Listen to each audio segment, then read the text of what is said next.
सुप्रभात देवियों और सज्जनों, मैं कर्नल सोफिया कुरैशी और मेरे साथ विंग कमांडर व्योमिका सिंह आज आपको 6 से 7 मई 2025 की रात 1:05 से 1:30 बजे के बीच भारतीय सशस्त्र बलों द्वारा अंजाम दिए गए ऑपरेशन सिंदूर के बारे में जानकारी देंगे।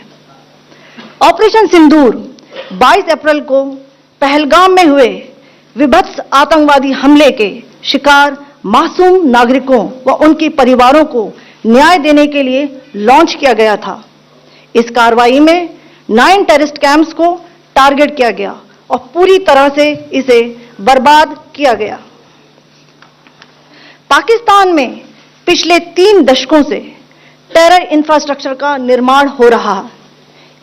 इसमें recruitment, indoctrination centres, training areas व लॉन्च पैड शामिल थे, जो पाकिस्तान और पाक अधिकृत जम्मू कश्मीर POJK दोनों में फैले हैं।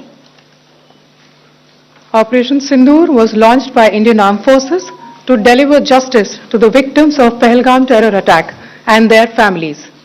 9 terrorist camps were targeted and successfully destroyed. Over the last 3 decades, Pakistan has systematically built terror infrastructure. It is a complex web of recruitment and indoctrination centers, training areas for initial and refresher courses, and launch pads for handlers. These camps are located both in Pakistan as well as Pakistan-occupied Jammu and Kashmir areas. Some of the well-known training camps are located, as you can see on the screen. They are distributed from Savai Nala in the north, counting to approximately 21, ending at Bhagalpur to the south. इन लक्ष्यों का चयन विश्वसनीय intelligence सूचनाओं के आधार पर हुआ ताकि आतंक गतिविधियों की रीढ़ तोड़ी जा सके, और यह खास ध्यान दिया गया कि निर्दोष नागरिकों और सिविलियन इंस्टॉलेशन को नुकसान न पहुंचे। The selection of these targets for Operation Sindoor was based on credible intelligence inputs and role of these facilities in perpetrating the terror activities. The locations were so selected to avoid damage to civilian infrastructures and loss of any civilian lives. This was done with due diligence, and the camps selected for targeting and their engagement will now be shown to you one by one. POJK के target आपको बताना चाहूंगी। सबसे पहले सवाई नाला camp Muzaffarabad, जो कि POJK के लाइन ऑफ कंट्रोल से 30 किलोमीटर दूर है। यह एक लश्कर-ए-तौयबा का ट्रेनिंग सेंटर था।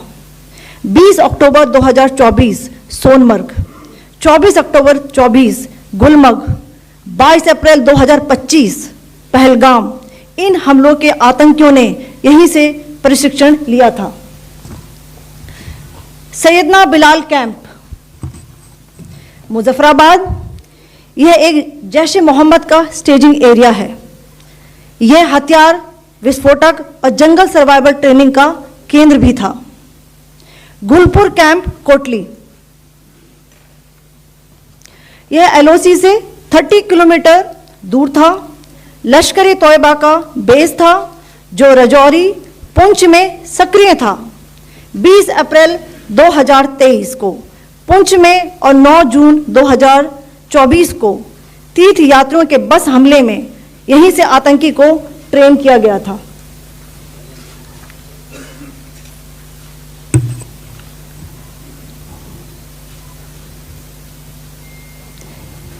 बरनाला कैंप बिंबर, यह LOC से 9 किलोमीटर दूर है। यहां पर हथियार, हैंडलिंग, IED व जंगल सर्वाइवल का प्रशिक्षण केंद्र था। अब्बास कैंप कोटली,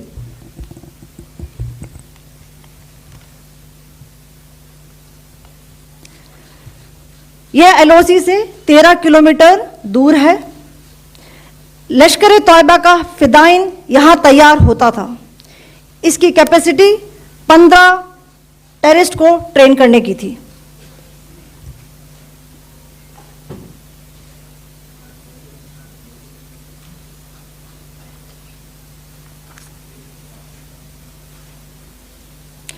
अब मैं पाकिस्तान के अंदर के टारगेट से अवगत कराना चाहूंगी।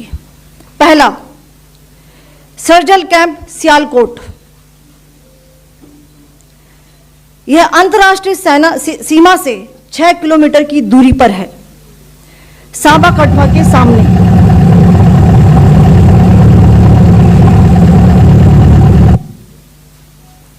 मार्च 2025 में जम्मू एंड कश्मीर पुलिस के 4 जवानों की जो हत्या की गई थी, उन आतंकवादियों को इसी जगह पर ट्रेन किया गया था। दूसरा, महमूना जाया कैंप सियालकोट। यह 18 से 12 किलोमीटर आईबी से दूर था। हिजबुल मुजाहिदीन का बहुत बड़ा कैंप था। यह कठुआ जम्मू क्षेत्र में आतंक फैलाने का नियंत्रण केंद्र था। पठानकोट एयरफोर्स बेस पर किया गया हमला भी इसी कैंप से प्लान और डायरेक्ट किया गया था। मरकज ताइबा मुरीद के, यह आईबी से 18 से 25 किलोमीटर दूरी पर है। 2008 के मुंबई हमले के आतंकी भी यहीं से प्रशिक्षित हुए थे। अजमल कसब व डेविड हेडली भी यहां ट्रेन हुए थे।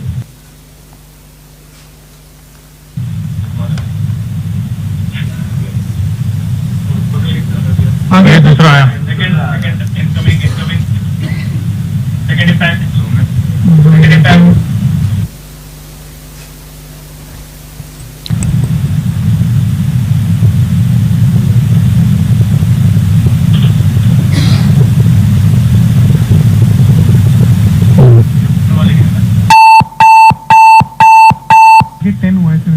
टारगेट 10 हुआ, इंक्लूजन सेम ही है। It is hit the target. हाँ हाँ।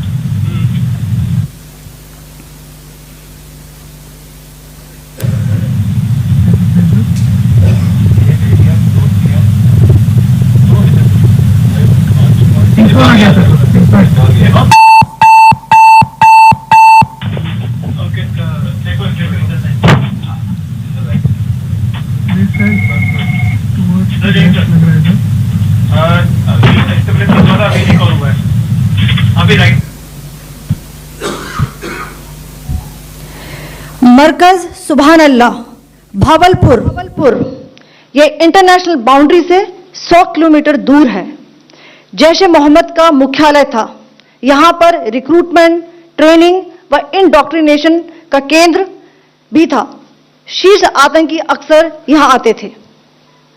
मैं आप सबको बताना चाहती हूं कि किसी भी सैन्य ठिकाने का निशाना नहीं बनाया गया और अभी तक किसी तरह की नागरिक क्षति की रिपोर्ट नहीं है। धन्यवाद। जय Hind. The strike on the terror camps were undertaken through precision capability. As shown to you, a niche technology weapons with careful selection of warheads was ensured so that there will be no collateral damage. The point of impact in each of the target was a specific building or a group of buildings. All the targets were neutralized with clinical efficiency, and the results reiterate the professionalism of the Indian Armed Forces in the planning and execution of their operations. No military establishments were targeted. India has demonstrated considerable restraint in its response. However, it must be said that the Indian Armed Forces are fully prepared to respond to Pakistani misadventures, if any, that will escalate the situation. Jai Hind, and thank you very much. Ladies and gentlemen, friends in the media, I ask your indulgence today.